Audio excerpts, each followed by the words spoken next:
Good evening. Welcome to South Asia Newsline. I am Uzma Jafri. Here are the top stories we are tracking for you on Thursday, the 4th of May. Indian Army steps up security amid rising militancy in India's Kashmir.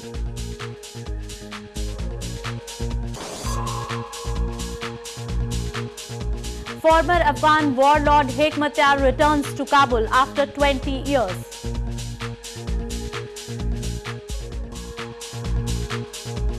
And India successfully test fires ballistic missile off its eastern coast.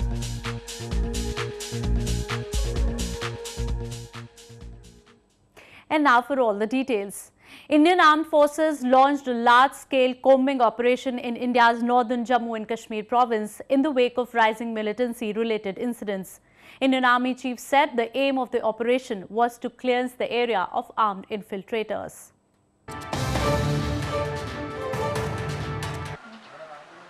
Almost 24 villages in Shopian district of India's northern Jammu and Kashmir province were cordoned off, as the Indian Army, along with other security forces, launched a massive anti-terror operation on Thursday morning. The search operations came in the wake of a surge in militancy-related incidents in the past few days. Suspected terrorists barged into a police post guarding the court complex of southern Shopian late on Tuesday night and decamped with 5 service rifles. ये है कि थोड़ी अब की बार जो आज जो combing operation चल रहा है वो इसलिए हो रहा है कि कुछ बैंक लूटे गए हैं, कुछ हमारे पुलिसकर्मी मारे गए हैं, some policemen have been killed. So it is just to make sure that the situation is brought under control. These operations are carried out.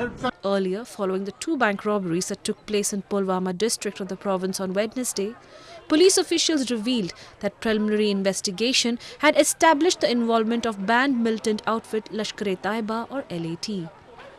The gunmen looted 2 banks in separate incidents in South Kashmir Pulwama district within few hours. Bank robberies and weapon snatching incidents have been on the rise in the valley recently, triggering an alert. Meanwhile, the Indian government announced cleanliness rankings of more than 400 cities and towns across India on Thursday as part of Prime Minister Narendra Modi's Clean India mission.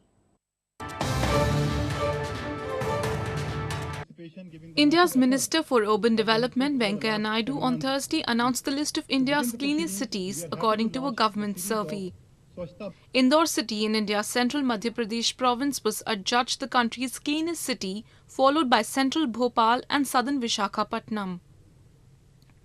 This was the government's second Swachh Sarvekshan survey to score the Swachh Bharat or Clean India mission in 434 cities across India. Cities were evaluated on 5 parameters: waste collection, solid waste management, construction of toilets, sanitation strategies and behavior change communication. India's top clean cities are ranked number 1, Indore, Madhya Pradesh. पहला स्थान मध्य प्रदेश का इंदौर शहर को मिला है. Rank number 2 Bhopal Madhya Pradesh, वो भी मध्य प्रदेश को. Rank number 3 Visakhapatnam Andhra Pradesh. The survey, which assessed cities based on thousands of votes from 73 cities, also says the country's dirtiest city is Gonda in northern Uttar Pradesh. Started by Indian Prime Minister Narendra Modi in 2014, Clean India mission is aimed at bringing about an improvement in the general quality of life in rural and urban areas by promoting cleanliness, hygiene and eliminating open defecation and accelerating sanitation coverage in rural areas. Moving on to news from Afghanistan. Former Afghan warlord Gulbuddin Hekmatyar met Afghan president on his return to capital Kabul on Thursday.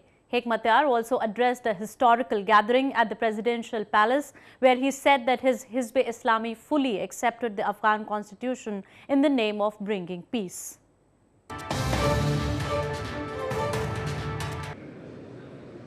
Former Afghan warlord Gulbuddin Hekmatyar met with Afghan President Ashraf Ghani and officials of the National Unity Government or NUG in Kabul. Hekmatyar also addressed the historical gathering at the presidential palace after 20 years. Hekmatyar said his Hizb-e-Islami fully accepted the Afghan constitution in the name of bringing peace in the country. He, however, said that Hizb-e-Islami does not believe in a parliamentary system as it is not suited to Afghanistan. However, not all are happy with his return to the country and him joining politics. Many are wary about his return, for he is known as one of the most notorious figures in Afghanistan's 4 decades of war.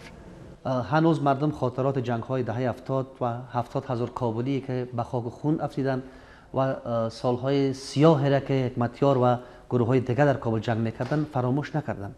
هنوز خانواده‌های شهدا خون شهدایشان فراموش نکردند. لذا به این امیدواری آمدن در کابل که گویا در قدرت سهیم شوند یک بحث جداست، اما ای که اختشاش بار بیارن و ای که باز هم صحنه‌های تاریک قبلی را به ذهن مردم تازه بکنن، یک عملکرد خیلی منفی است و آقای حکمتیار هیچ وقت به آرزوی خود نخود رسید. Hekmatyar's Hizb-e-Islami is accused of bombarding Kabul, leading to many casualties, besides other abuses during the country's civil war in the 1990s. Staying on news from Afghanistan, sportspersons from Afghanistan are slowly making their mark in the field of sports across the globe.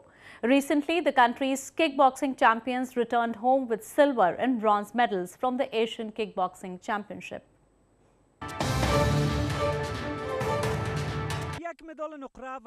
The Afghan national kickboxing team on Wednesday returned home with 1 silver and 3 bronze medals from the Asian Kickboxing Confederation (WKO) Asia Championships held in Turkmenistan. Rohullah Dekanzada clinched silver for Afghanistan and said he was very happy about his achievement. He said he would continue his efforts to bring more pride to the country in future. The head of Afghanistan's National Kickboxing Federation said he appreciated the achievements made by the national kickboxing team at the international event in the past 2 weeks. More than 60 countries participated in the championship. Moving on to news from Nepal. A leader of Nepal's Madhes-based party, Sanghya Samajwadi Forum-Nepal, on Wednesday said that the constitution must be amended before the second phase of local level elections scheduled for June 14. The nominations for first phase of local level elections scheduled for May 14 ended on Tuesday.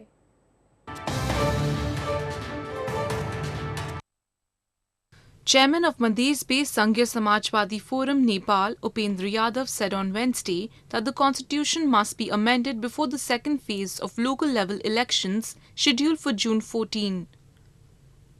Yadav said that failure to endorse the constitution amendment bill will diminish the chances of second phase of elections.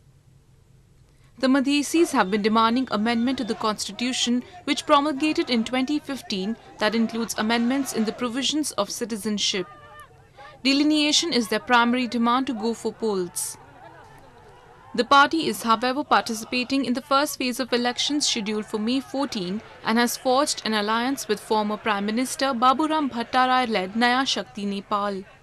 It decided to participate in May 14 polls as the government expressed commitment to endorse the Constitution Amendment Bill and stated that participating in the first phase of polls did not mean they have given up on their agendas. Yadav's party and the newly formed Rashtriya Janata Party are part of the Samyukt Loktantrik Morcha, but the two parties of late have expressed differing views regarding local level elections. The latter has not fielded any candidate for the first phase of polls. Meanwhile, India on Thursday successfully test-fired the Agni-II ballistic missile from APJ Abdul Kalam Island off its eastern Odisha coast on Thursday. This came a day after it test-fired on advanced version land attack cruise missile. India on Thursday successfully test-fired the Agni-II ballistic missile from APJ Abdul Kalam Island off eastern Odisha coast on Thursday. Agni-II is a medium-range ballistic missile with 2 solid fuel stages. It has a post-boost vehicle integrated into its re-entry vehicle. The missile is 20 meters long, weighs 17 tons and can carry a payload of around 2,200 pounds. It has a strike range of more than 1,242 miles. Meanwhile, on Wednesday, the Indian Army also successfully test-fired an advanced version of BrahMos land attack cruise missile in southern Andaman and Nicobar Islands, revalidating the weapon's precision strike capability. The land-to-land configuration of BrahMos Block 3 version was launched from a mobile autonomous launcher for its full range and reportedly hit the center of a designated target with bullseye precision. The supersonic cruise missile successfully met all flight parameters in a copybook manner while conducting high-level and complex maneuvers, said local media reports. Food festivals are a favorite among food enthusiasts for the variety of dishes offered. A recently held indigenous food festival in northeastern Tripura province saw foodies try lip-smacking dishes that left them wanting for more.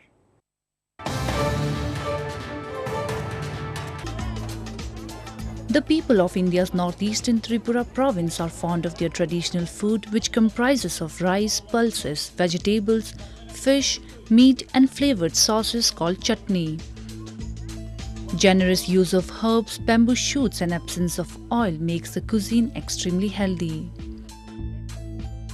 An indigenous food festival as part of Harvest Festival in capital Agartala saw food lovers try lip-smacking dishes including smoked meat and smoked fishes. আজকে তো আমি বাঙ্গি করছি এরপর pork ভর্তা এরপরে pork মানে আমরা তো হাংমানি কই এটা মানে আগুনের মধ্যে ইয়োগিটা করছি এই আর কি তো এখনকার তো মানে মোটামুটি টাউনে ঘুরে এসে আমরা খুব এনজয় ফিল করতেছি মানে সবাই মানে এটা নিয়ে এসে সবাই এনজয় ফিল করতেছে তো আমার মানে আরো মানে আনন্দ হইতেছে মানে নেক্সট জেনারেশন আরো এটার মানে আমরা যে ট্র্যাডিশনাল ফুডগুলি তারা আরো মানে জানতে পারবো বা সারা জীবন এটাই লইয়েই তারা মানে ব্যস্ত থাকবো আমরার মতনই এই আর কি Wearing beautiful traditional attires, participants enthralled spectators with beautiful moves. Participants also performed Goriya dance, a folk dance about the life and culture of the people of Tripura, which revolves around harvest and cultivation. Well, that's the way it was in South Asia this evening. Before we conclude, the top stories once again. Indian Army steps up security amid rising militancy in India's Kashmir.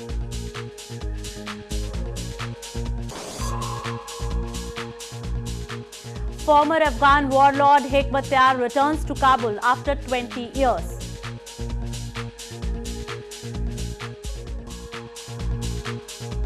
And India successfully test fires ballistic missile off its eastern coast.